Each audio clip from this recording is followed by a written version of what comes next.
The force is growing stronger with Ukraine. After years of withstanding Russia's relentless drone swarms, the Ukrainian army may at last have the secret weapon it needs to stop them for good. It's now deployed the JEDI drone interceptor, a specialized hunter drone designed to seek out and eliminate Russia's aerial threats with explosive efficiency. Ukraine has created all sorts of exciting military innovations over the years, but the JEDI belongs in a class of its own, boasting the ability to change the face of this war forever. To understand why, we first need to look at what the JEDI actually is. Fortunately, the Ukrainian Ministry of Defense has shared detailed technical specifications for this powerful new drone, revealing its weight, payload, speed, and range. Thanks to that, we know that the JEDI, or to give it its full title, the JEDI Shahed Hunter, is a vertical takeoff copter-type interceptor drone. It's made up of a light yet resilient frame, fitted with 4 high-performance electric motors and powered by a high-capacity battery. Tipping the scales at just over 4 kilograms, nearly 9 pounds, the JEDI is compact and lightweight, but with the power to eliminate enemy drones with astonishing ease. It can carry payloads of up to 500 grams, just over 1 pound, and soar to altitudes of up to nearly 20,000 feet or 6 kilometers. In addition, thanks to its high-capacity battery, the JEDI can fly for extended periods of time without running out of power, enabling it to defend airspace within a radius of up to 40 kilometers or 25 miles. But arguably, its most important tech spec is its speed. According to the Ukrainian MOD, the JEDI can reach peak speeds of up to 350 kilometers per hour, approximately 220 miles per hour. That matters because this drone's job is to hunt down and intercept other drones, and it needs to be fast enough to catch up with them in order to do that. Thankfully, many of Russia's most commonly used drones move far slower than the JEDI. The Kremlin's Shahed-class drones, for example, typically fly at speeds of around 185 kilometers per hour or 115 miles per hour, which is half as fast as the JEDI, making it relatively easy for Ukraine's impressive new interceptors to hunt them down and wipe them out. In short, Ukraine has managed to make an interceptor drone that combines the dash speed of a fighter with the flexibility of a multi-rotor UAV. It can launch from almost anywhere without the need for catapults or runways, and it has the ability to eliminate all major drones in the Russian arsenal. And the JEDI gets even more impressive when you take a closer look at how it actually works. Control teams manage their flight coordination, communications, and targeting from ground-based stations, while nearby radar systems transmit real-time data to the drone while it's in the air.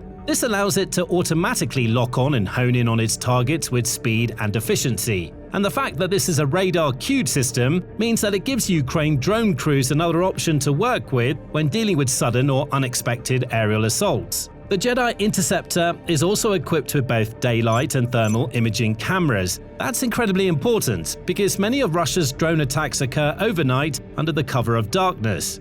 If the JEDI only had daylight cameras, it could struggle to detect, engage, and eliminate enemy UAVs during the night. But thanks to its thermal imaging cameras, it has no trouble at all hunting down Russia's Shaheds and other drones at any time of day or night, and even during other periods of poor visibility like poor weather conditions. One thing Ukraine's MOD hasn't revealed is the exact warhead or fuse that is fitted to the JEDI. However, since we know that it's capable of carrying a 500-gram payload, that strongly suggests that this drone is not designed to merely collide or ram into enemy UAVs in order to bring them down, but to actually blow them up before they have a chance to get anywhere close to their intended targets. That's vital too, because some of Russia's drones, despite being quite simplistic and cheap to make, are relatively resilient. A Shahed-style drone, for example, could potentially withstand a mid-air collision without suffering fatal damage, allowing it to continue on its flight path and deal damage to its target. It would usually require perfectly timed nose-on collision to bring one of these UAVs down through sheer force of impact alone. However, given that the JEDI comes equipped with its own explosives, which may include a small blast fragmentation or close burst effects, it should have no trouble dealing the requisite damage to Shahed's propellers, control surfaces, engines, or guidance sections to consistently take them out. Of course, it's one thing to talk about a drone's technical specifications or prospective capabilities, but there have been plenty of military innovations over the years that sound great on paper but fail to deliver when it comes to real-world combat scenarios. Fortunately, the JEDI isn't one of them. This is not just a theoretically powerful addition to Ukraine's arsenal, it's a proven one. The MOD confirmed in March 2026 that the JEDI was already being used to engage and eliminate numerous types of Russian drones. They include the aforementioned Shaheds, which have been the backbone of the Kremlin's drone army for several years, as well as other strike drones like Gerans and Gerberas. The JEDI has also proven its worth against Zala and Supercam reconnaissance platforms, so it's not just capable of nullifying Russia's aerial attacks, but also wiping out its eyes in the skies and starving the enemy of all important intelligence too. In strategic terms, this is invaluable for Ukraine. It represents a clear shift in the country's drone warfare tactics, a clear transition or even an evolution from improvised counter-UAV tactics to a much more defined, integrated and scalable short-range air defense layer that can support not just frontline units, but also protect critical real-area infrastructure too. The JEDI will add another layer to Ukraine's already vast and complex air defense network. With radar stations feeding these drones a constant and steady stream of real-time information, they'll be able to follow clear, predictable, and accurate paths to intercept incoming targets. Plus, since they're capable of quick vertical takeoffs from almost anywhere, mobile units will be able to transport these drones around and deploy them in key locations, close to towns, cities, logistic hubs, or critical infrastructure, such as substations, energy facilities, and bridges. Once in the air, trained drone operators and ground crews will take over control of the JEDI drones, ensuring that as many of them as possible find and destroy their targets, saving lives and protecting infrastructure in the process. It's important to note that Ukraine is already extremely effective at bringing down Russian drones. According to a report from the Center for European Policy Analysis (CEPA), published in 2026, Ukraine managed to either suppress or destroy just over 80% of Russian aerial targets in December 2025, and that figure rose to over 85% by February 2026 and rose again to almost 90% in March. Even though Russia launched around 28% more drones at Ukraine in March compared to February, Kyiv's defenders were still able to take out the vast majority of them. It's been routinely taking out at least 80% of Russia's drones for quite some time, relying on the likes of relatively rudimentary interceptor drones, air defense systems, interceptor missiles, and mobile units to do so. With the addition of the JEDI to its arsenal, Ukraine could start to consistently take down at least 90% of Russia's UAVs every month, or even move towards the 95% mark. This is one of the core objectives of the country's defense minister, Mikhailo Fedorov, who stated in February 2026, "The goal is to identify 100% of aerial threats in real time and intercept at least 95% of missiles and drones." With fewer and fewer of Russia's drones and other aerial threats, like cruise and ballistic missiles, actually striking their targets, the Kremlin's aerial assaults will become far more wasteful and less impactful. Ukraine will slowly but surely be able to close off its skies and shield its people and its infrastructure against these attacks, forcing its enemy to either rewrite its strategy or simply retreat, accepting at long last that this is a war that it cannot hope to win. There are several clear reasons why the JEDI could prove to be the most important piece of the puzzle in achieving these goals. But before we get into that, if this is the kind of insight you want more of, make sure you're subscribed to The Military Show. We break it down like this every week. Now, Ukraine has been working towards this point for quite some time, with a long-running plan to design, develop, and integrate interceptor drones into its air defense network.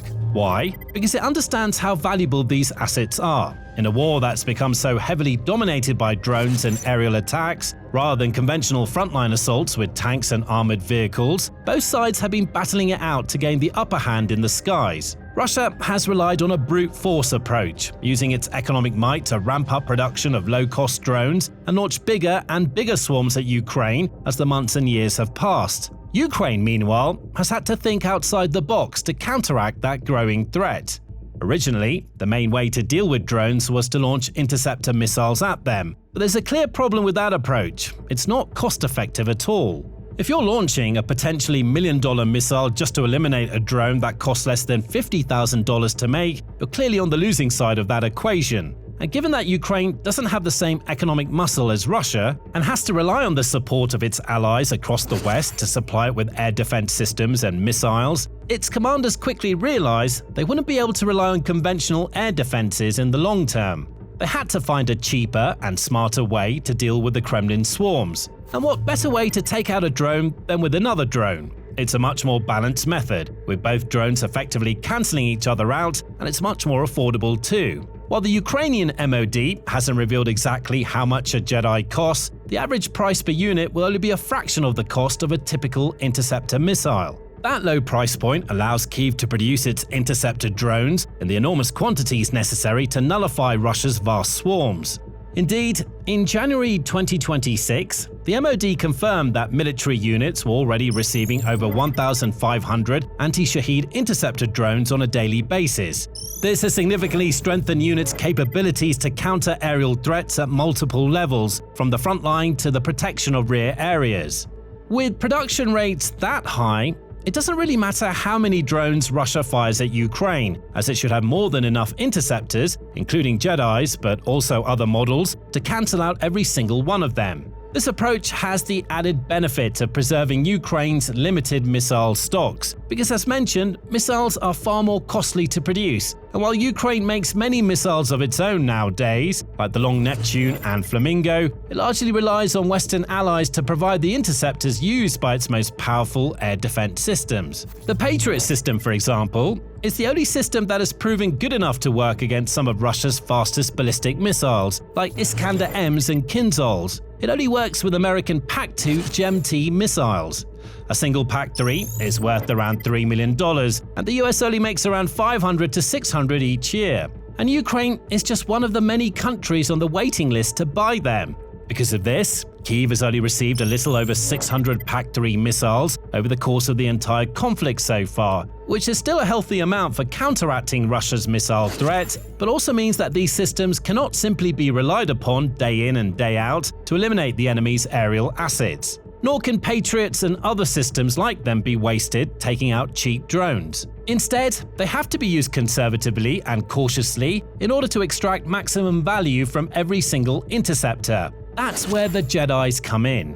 While Ukraine keeps its Patriots and other big interceptor missile platforms in reserve to negate bigger and deadlier threats, it can deploy literally hundreds of interceptor drones every day, without having to worry about wasting enormous amounts of cash or depleting its limited stocks of key munitions. With the war into its 5th year, this type of resource management is more important than ever. There's huge pressure on the economies and military production capacities of both sides, and neither can afford to simply throw millions of dollars worth of munitions away without getting some serious return on those investments. Every resource matters at this stage. And while Russia stubbornly continues with its wasteful tactics, Ukraine is playing a much smarter game, turning the economics of air defense in its favor by fielding cheaper, simpler assets valued in the thousands of dollars rather than the millions. And Ukraine isn't having to sacrifice anything or put its people and infrastructure at any sort of added risk by doing this. In fact, its JEDI drones perfectly align with the country's war plan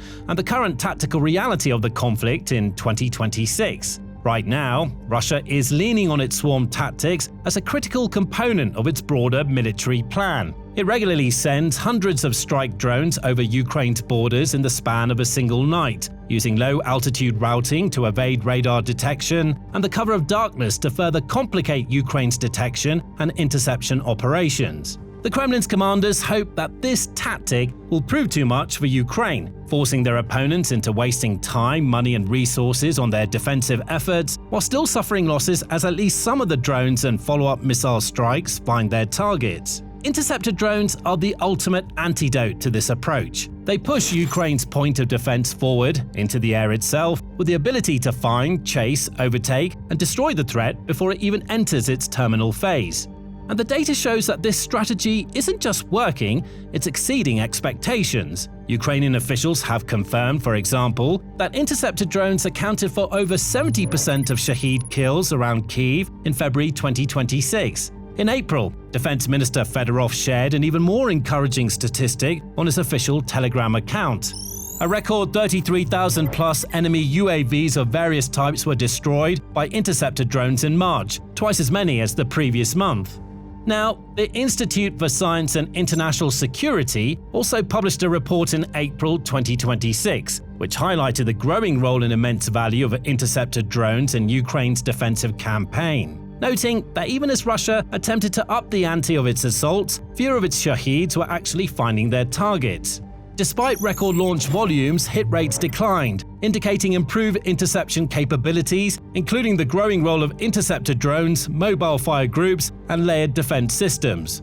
With this kind of data, it's not hard to see why Ukraine has been so eager to invest in interceptor drone production, and how these small but impactful additions to the country's air defenses could completely change the war moving forward. Another huge advantage of JEDIs and drones like them is their flexibility. As mentioned earlier, they're not just capable of taking out Russia's strike drones like Shaheeds and Gerans, but also its reconnaissance or scout drones like the Zala and SuperCam models. The importance of these aerial intelligence gathering platforms cannot be understated. While they may not have any direct offensive capacities, these drones gather the data that the Kremlin's artillery units and ground teams need to conduct their assaults effectively. They keep Russia informed about Ukrainian troop concentrations, asset positions and movements, both on the ground and in the air.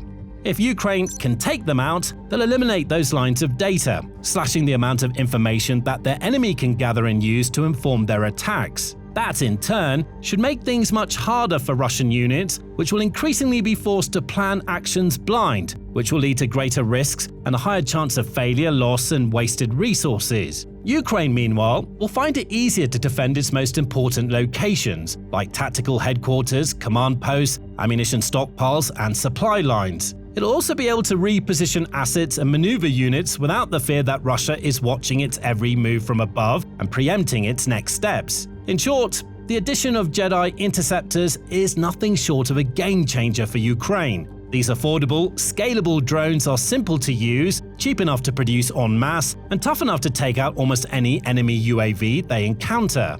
Their presence presents Russia with a problem it cannot solve: a direct and powerful counter to its enormous drone onslaught, and yet another example of how Ukraine's innovative domestic defense industry continues to evolve and adapt to this war, evening the odds with its enemy and becoming the envy of much of the wider world in the process. And this is just one way in which Ukraine is leveling up its drone warfare tactics. You can learn more about the country's next-level UAV innovations in this video, which looks at the potential impact of AI-powered drones on the conflict. Alternatively, check out this video to see how a Ukrainian tank recently pulled off something that experts thought was impossible. And finally, make sure to subscribe to The Military Show for more in-depth analysis and deep tactical breakdowns just like this one.